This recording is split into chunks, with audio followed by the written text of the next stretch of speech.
Welcome to Housing Developments. I'm Jim Tobin. And I'm Paul Lopez. Hey, Paul. Traveling again, my Here man. we are, live in San Antonio for the fall leadership meeting. Yeah, good vibe. It's really good. Yeah, like we got 150 more people here than last year. We've got so far the hallways are busy. Committees all start tomorrow, but it's a good meeting so far. Absolutely. Before we continue, I think it's particularly important this episode that we welcome our sponsor, LG Pro Builder. Yeah, that's right. Let's build a good life together. That's right. But let's talk a little bit more about the business of what we're dealing here. I mean, first and foremost, we just got most of the country on the east got devastated by a hurricane. We're talking about Florida, Georgia, Tennessee, North and South Carolina, and Virginia, right? Yeah, it really just and not the kind of traditional coastline, right? It was the interior just got decimated. I mean, so our thoughts and prayers go out to everybody. Unfortunately, the hard work is now lies ahead of everybody of recovering. So no, absolutely. Yeah. But other than that, I mean, I think we're getting a sense of things are definitely moving in the right direction. Yep. The Fed did what they were supposed to do, as we talked about earlier, in terms of reducing the federal funds rate, and we're already seeing mortgages doing what they need to do. Right. So now the question is, what's next, right? So we still got the election looming. Well, that's what's next, actually. Yeah, that's what I think. In talking to the members in the hallway, it's clear that there's still this kind of pent up, everything's just still stuck. It's been like that for a couple months now, and I just think everybody wants to find out, who's going to be running the economy in a few months from now, and so I just, interest rates are falling. That's a good sign. I think we'll slowly start to see people come off the sidelines and unlock that existing home market and really get going. But I'm looking forward to a good 2025. Should be good for housing. Yeah. So unfortunately, we've got. We're a little ahead of the schedule because we've got the vice presidential debate tonight, right? Yeah. You think it's going to be just okay, right? Like, no one cares about the vice presidents, right? What does John Adams say is the most worthless job or thankless job in the world? Yeah, I don't. I just don't know. I think people will tune in for the first little bit. First 10, 15 minutes. Yeah, just to kind of just see what it is. And then if it descends into, eating cats and dogs in Ohio or something crazy, I don't think people will pay attention. I mean, it may be entertaining because these are two people that the public hasn't really seen before, so there may be a curiosity factor to it. I am mildly curious about it. You can tell both sides are starting to downplay, right? Tim Walz is just an aw shucks guy, and he's he doesn't really do well with these things, and he's won every single debate he's ever been in, right? No, really, I mean, the guy's a sitting governor, right, and a former House member. He's debated people plenty of times, so it's kind of the silly expectations game, and JD Vance has been, I'm not even going to study. Who cares? It's going to be great. Well, I'm pretty sure he's going to study. I mean, this is the last time we're going to see any debate. I don't think there's going to be another Trump-Harris debate. So this is it. And so there's a little bit of curiosity here. So Congress they're out until after the election. That's right. So between now and the election, what are we going to be seeing in the media? What are we going to be seeing from the campaigns? Well, I mean, I think it's going to be a nonstop barrage. If you're one of the 7 swing states and a handful of others, I was here in Texas. I saw a Vice President Harris ad, and I'm like, well, that's a waste of money. But when you have as much money as she does, who cares, right? Let's just why not? And San Antonio is one of the bluer sections of town, so to speak. So I'm not surprised just to drive ownership. Plus, you have to understand there's a big Senate race here that's really close. And so that helps the undercard, so to speek. So, but if you're in one of the swing states, it's going to be a barrage from here on out, as you would imagine. Nevada, right? And just nonstop, like every other one. Yeah. And you're a liar. No, you're a liar. And I'm better than you. And so, but I just think we kind of are where we are. You see Trump is trending some places. Harris is up in the nationwide polling.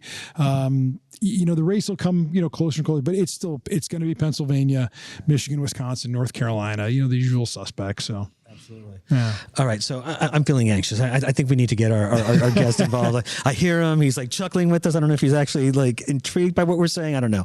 But I can't wait to ask him. That's right. You guys are buffoons. Right. Guy Minix is head of LG Pro Builder. That's correct. Thank you so much for being here. Guy, welcome. Happy to have you on the podcast. Thank you. Glad to be here. Yeah. First of all, let's start where did you get the idea of building this concept of LG Pro Builder, and what are you trying to get out of this? Wow, that's a loaded question. Yes, it is. That's right. Number one, LG Pro Builder is the advent of LG deciding that they're ready to get into the builder channel. This goes back several years of looking for the right moment to enter the builder market.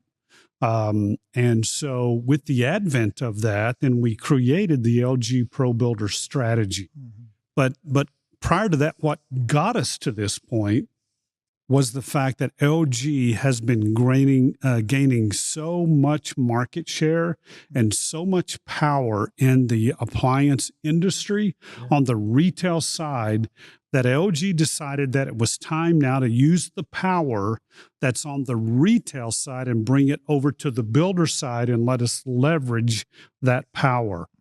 I've been in the industry a long, long time. I was a distributor selling LG when they decided to launch the builder strategy, and I got a phone call one day, and I don't know that I could handpick a better time in history for LG to enter the builder channel because of the state and of flux that the appliance industry is in. People are asking for the LG brand because they have grown up with it. So the younger buyers of today are asking for the LG brand. As a distributor, we did really well with it in Dallas from new home buyers saying, we want LG because of the phone, the flat screen, other categories that we sell, and now appliances, they want to integrate it. So LG Pro Builder was a white paper strategy that we came up with. And we decided to enter the builder industry in a really profound way. With now we have 67 people across the country, all from the appliance industry or from the builder industry. We have a lot of experience that we have brought into our team from across the appliance industry and then other industries that support builder type focus, to the point that we know exactly how many years of experience our team has. We have 1,297 years of combined experience in the appliance industry, with 1,153 of those years calling on builders. So we know how to call on builders.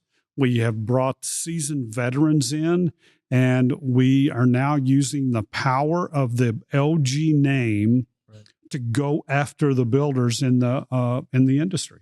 Wow. So what are the benefits of our members? I mean, we represent 80% of the building industry. So this program, what do I, if I were a builder, get out of this program? Yeah, great question. So what we bring is, number one, we bring experience. Number two, we bring a portfolio of brands. 3 brands that we say grace over: LG, LG Studio, and then Signature Kitchen Suites, which is referred to as SKS. So with the LG brand, we can cover now base grade to premium, because the LG brand is really wide with great feature packs, because it really was more of a premium brand, but we added builder-focused models to the brand. So LG brand, now the number 1 brand in America market share-wise, and the number 1, according to a popular magazine, the number 1 most reliable brand in the industry. So we have that power. That's LG. Then we have LG Studio, which is a premium luxury upgrade above LG with, matte white appliances, higher end premium luxury type appliances. And then we have luxury. We have Signature Kitchen Suites, which enters us into that luxury space, allowing us to compete with any of the luxury brands that are in the industry. So that's the portfolio that we have in our bag, just, with the members of the NAHB, but then we can go cross-functional across our corporation like we're doing now, and we can incorporate things like not only appliances, but flat screens, EV chargers, Home 8 backup security systems for the home, heat pump water heaters, HVAC industry.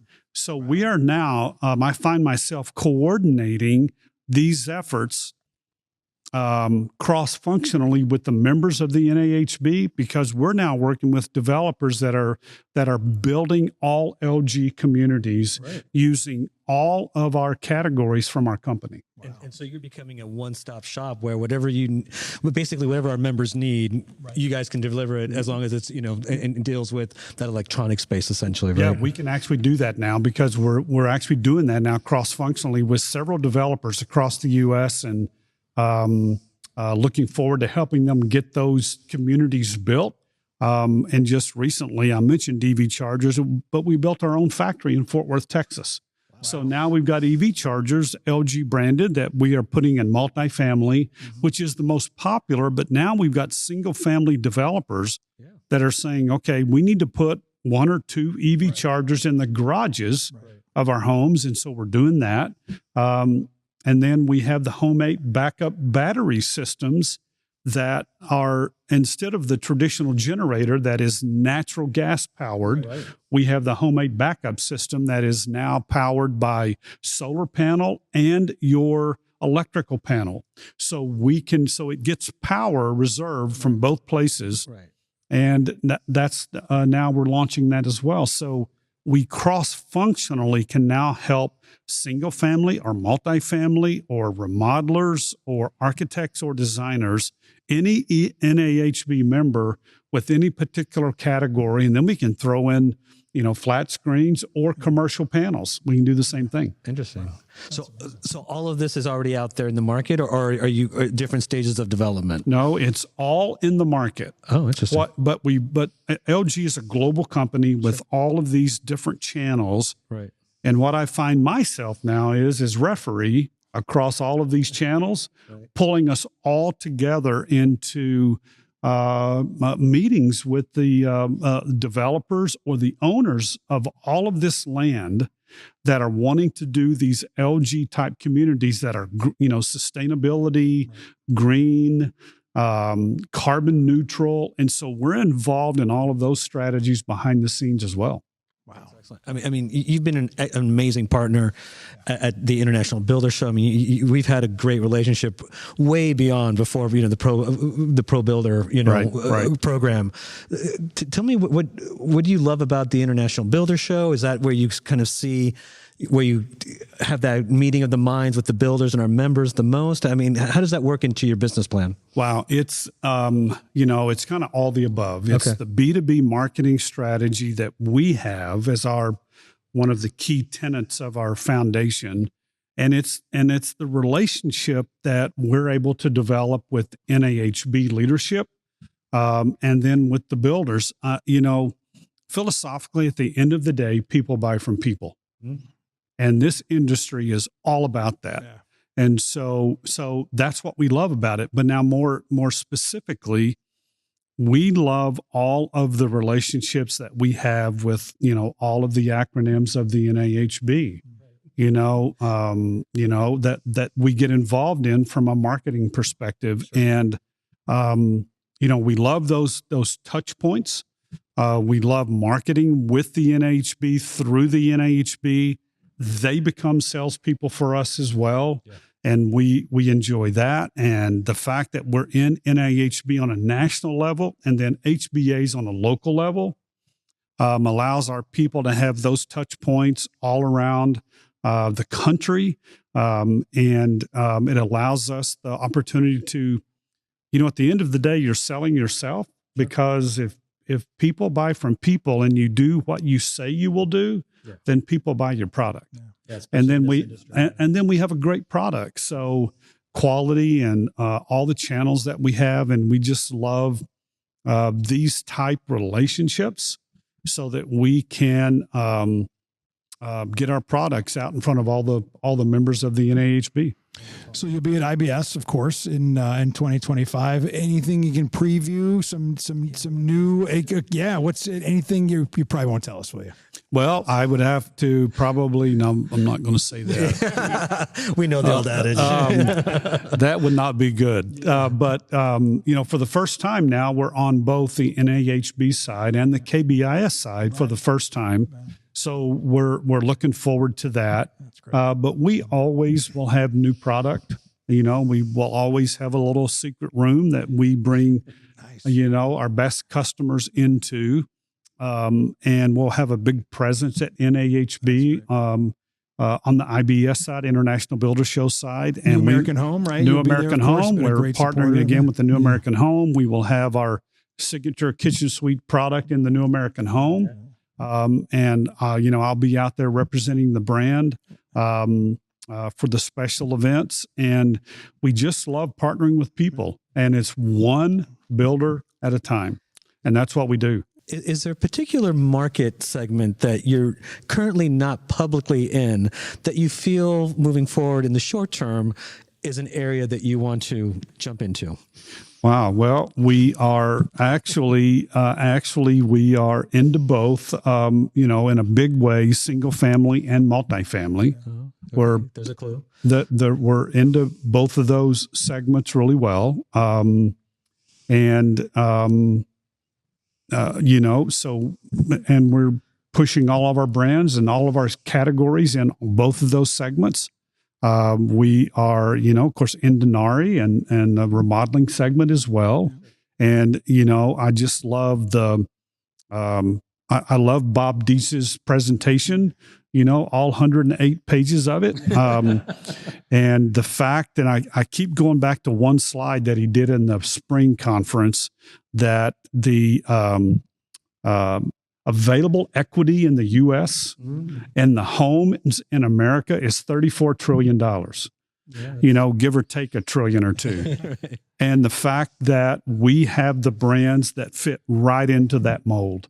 Yeah. And so we look at ways, how do we push our brands into that market to where they would come in and ask for our brands. Yeah. So, and the fact that we have, LG is the number one brand in America right now. Okay. And the fact that we own the laundry business in America. That's great. I've got an LG washer and dryer, and a TV.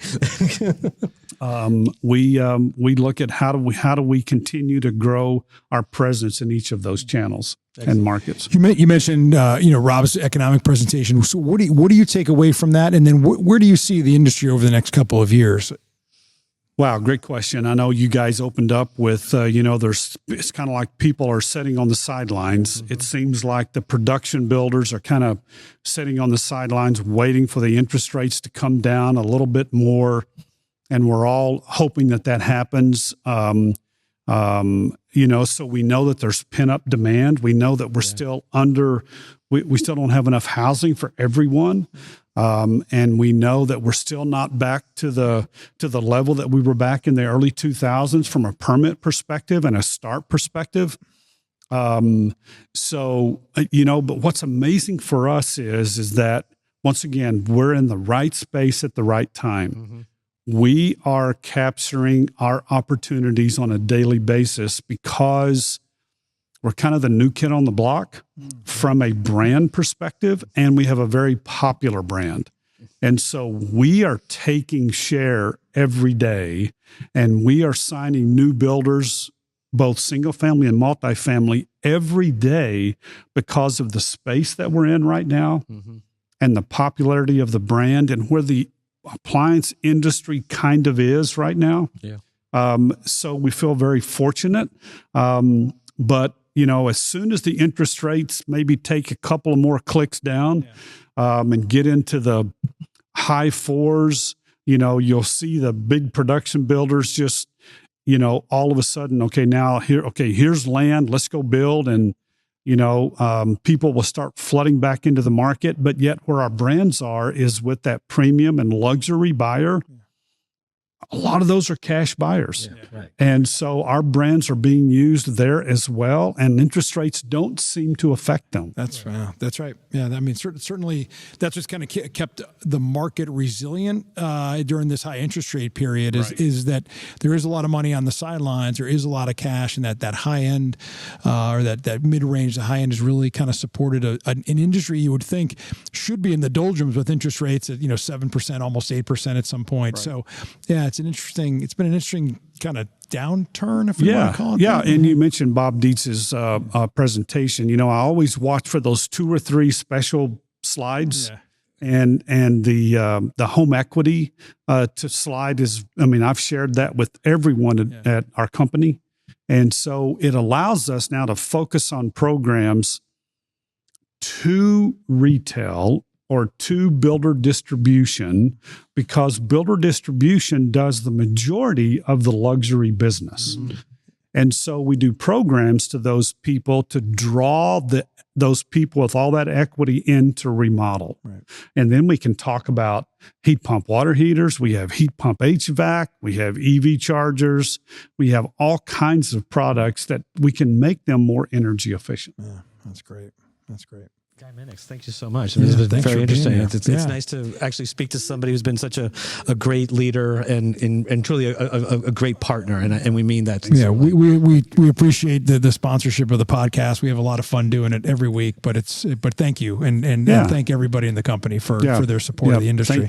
Thank you for the opportunity. Right, until next week, right? That's it. That's right. Yeah. Well, thank you, Guy, again for our special guest, and until next time, I'm Jim Tobin and I'm Paul Lopez. Thanks.